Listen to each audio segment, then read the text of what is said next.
कहानी एक से बढ़कर एक। एक था सुनार और एक था अहीर। दोनों के चोरों और ठगों से संबंध थे। चोरी और लूट का सामान खरीदने और बिकवाने में इन दोनों का हाथ रहता था। कुछ दिनों बाद इन दोनों में मित्रता हो गई थी। कभी कभार एक दूसरे के यहाँ आते जाते तो मेहमानों जैसी खातिरदारी होती। चोरों का माल न आने से दोनों का काम ठप्पसा हो गया था। फिर भी सुनार की दाल रोटी का जुगाड़ होता रहता था। एक दिन अहीर सुनार के नगर में आया। नगर में आया तो सुनार के घर भी गया। सुनार का आदर सत्कार किया और शाम को सोने की थाली में भोजन कराया। अहीर खाना खाते समय स्वाद ने अर्तो भूल गया, चमचमाती थाली को देखता रहा। अहीर की नजरें थाली पर गड़ी थीं और सुनार की नजरें अहीर के चेहरे पर।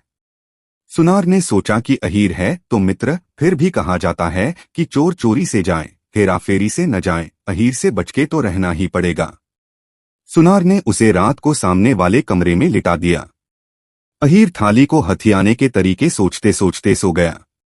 सुनार ने सोते समय अपनी चारपाई पर छींका टांगा और उसमें थाली रख दी। उस थाली में एक लोटे की सहायता से ऊपर तक पानी भर दिया। उसके नीचे सुनार सो गया। अहीर की रात को आंख खुली तो उस थाली को तलाशने की सोचने लगा। उसकी नजर सीधी सुनार के ऊपर छींक पर रखी थाली पर पड़ी।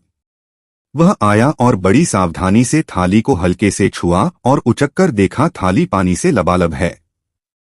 थोड़ा सा धक्का लगने से थाली का पानी छलककर सुनार के सीने पर गिरेगा।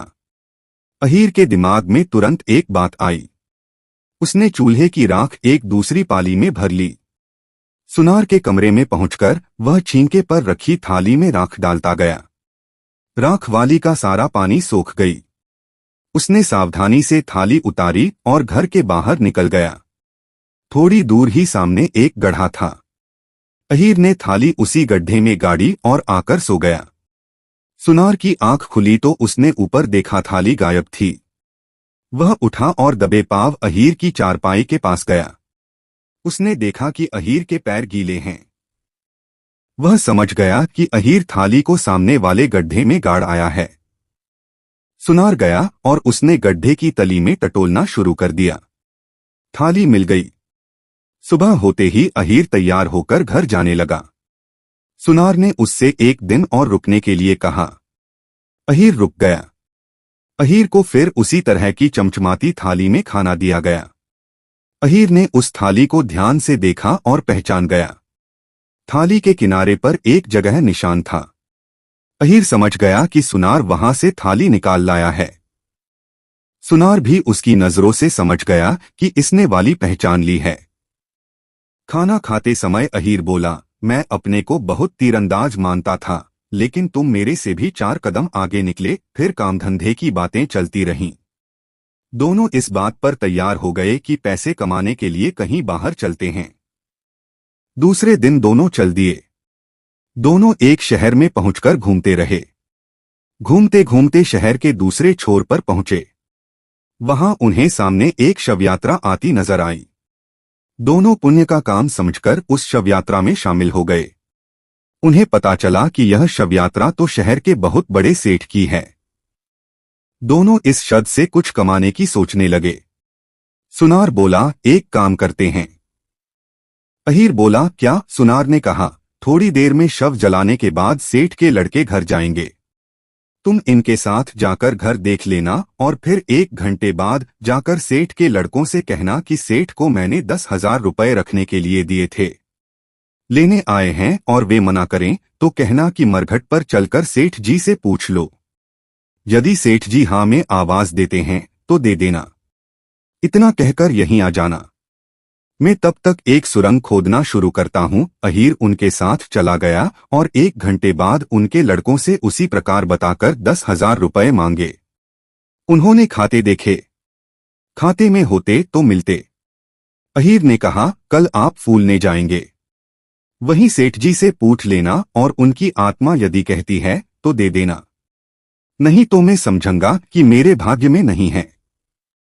मैं सुबह आ जाऊंगा। इतना कहकर वह चला आया और दोनों ने मिलकर रात में सुरंग खोद ली। फिर सुबह जाकर अहीर उनके साथ आ गया। सेठ के लड़के तथा अहीर उसी जगह खड़े हो गए जहां सेठ का शव जलाया गया था। पहले उन्होंने सेठ जी की जली हड्डियां इकट्ठी कर लीं।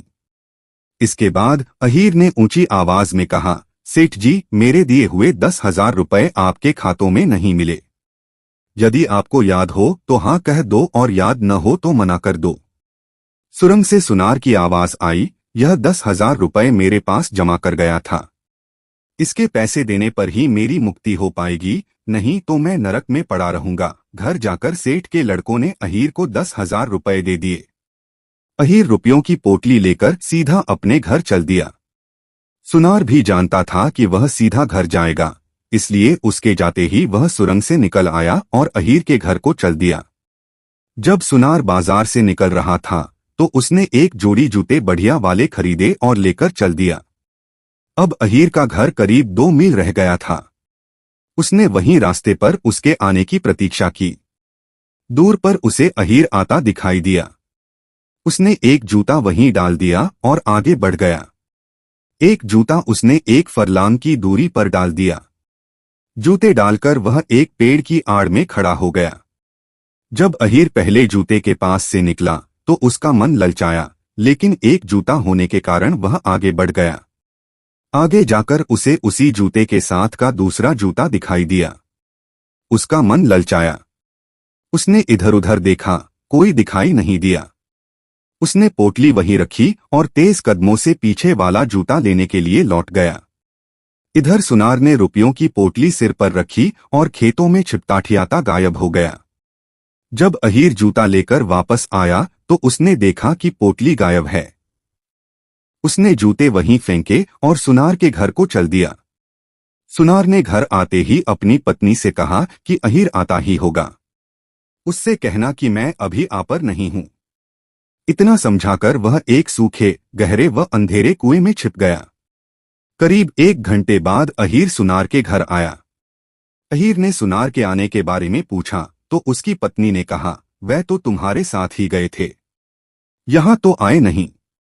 आप उन्हें कहां छोड़ आए हैं? अहीर समझ तो गया कि यह औरत भी खूब झूठ बोल रही है। उसने भी वहीं रुककर सुनार का पता लगाने की ठान ली। सुनारिन अब रोज अहीर को सुबह खाना खिलाती, फिर पानी भरने जाने के बहाने सुनार को कुएं में खाना पहुंचाती और दूसरे कुएं से पानी भरकर लाती। एक दिन डोलची में कुछ रखते हुए अहीर ने देख लिया और उसे शक हो गया।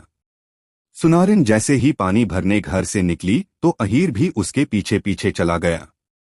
उसने देखा कि सुनारिन ने डोलची कुएं में फांसकर आवाज लगाई, रोटियां ले लो। अहीर समझ गया कि सुनार इसी कुएं में छिपा है। अहीर वापस चला आया। दूसरे दिन अहीर अपने कपड़ों के ऊपर सुनारिन के ही कपड़े पहनकर कुएं पर पहुंचा। डोलची में रोटियां रखकर कुएं में फांसी और सुनारिन की आवाज में कहा, रोटियां ले लो। फिर बोला, अहीर ने तो घर में डेरा डाल रखा है, टलने का नाम ही नहीं लेता। मेरे पास पैसे खत्म हो गए हैं, कुछ पैसे दे दो। सुनार ने कुएं में से कहा, यहां मेरे पास क्या पैसे रखे हैं? पानी की घिनीची के नीचे रुपयों की पोटली गड़ी है, उसी में से निकाल लेना। इतना सुनते ही अहीर ने डोलची खींच ली। उसने लहंगा फ्रिहा उतारकर डोलची में रखी और डोलची एक खेत में फेंककर तेजी से चल दिया। जैसे ही सुनारिन सुनार को खाना देने निकली, वह घर में पुस गया और विनोची से रुपए निकालकर ले गया। उधर सुनारिन ने डोलची फांसकर आवाज लगाई, रोटियां ले लो। तो सुनार ने कहा कि तू अभी तो रोटियां देकर गई है।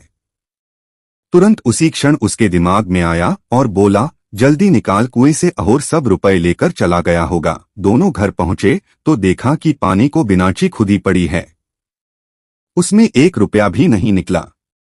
सुनार बड़ा दुखी और उदास होकर बोला, मैं अपने को ही सबसे अधिक होशियार समझता था, लेकिन दुनिया में एक से बढ़कर एक पड़े हैं।